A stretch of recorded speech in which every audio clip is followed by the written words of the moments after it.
नमस्ते दोस्तों, सुनो कहानियां में आपका स्वागत है। आज हम आपके लिए लेकर आए हैं दो बहनों की कहानी। तो चलिए शुरू करते हैं। एक गांव में दो बहनें रहती थी, राधा और मीरा।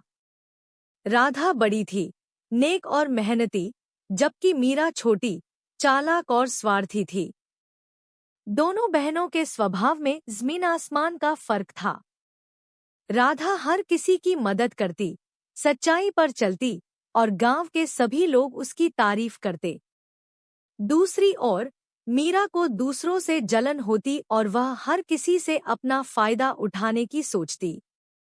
एक दिन गांव के पास एक साधु बाबा आए।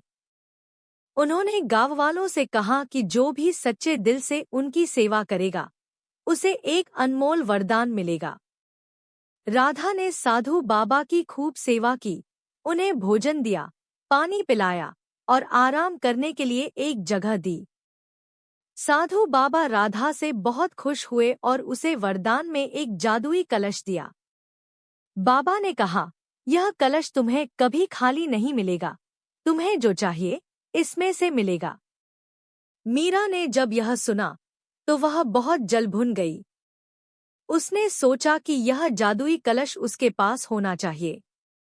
उसने एक योजना बनाई और रात में चुपचाप राधा के घर जाकर कलश चुराने की कोशिश की। जैसे ही उसने कलश को उठाया, कलश अचानक से बहुत भारी हो गया।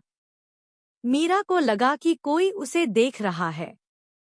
डर के मारे वह कलश छोड़कर भाग गई।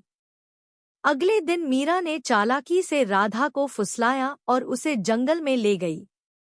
उसने सोचा कि अगर वह राधा को किसी तरह फंसा देगी तो पूरा कलश उसका हो जाएगा। मीरा ने झूठ-मूठ की चिंता जताते हुए राधा से कहा कि जंगल में कुछ अनमोल खजाना छिपा हुआ है और वह उसे दिखाना चाहती है। मासूम राधा उसकी बातों में आ गई और उसके साथ जंगल चली गई। जंगल में पहुंचते ही मीरा ने राधा को एक गहरी खाई के पास ले जाकर धक्का देने की कोशिश की, लेकिन तभी एक बड़ा मोड़ आया।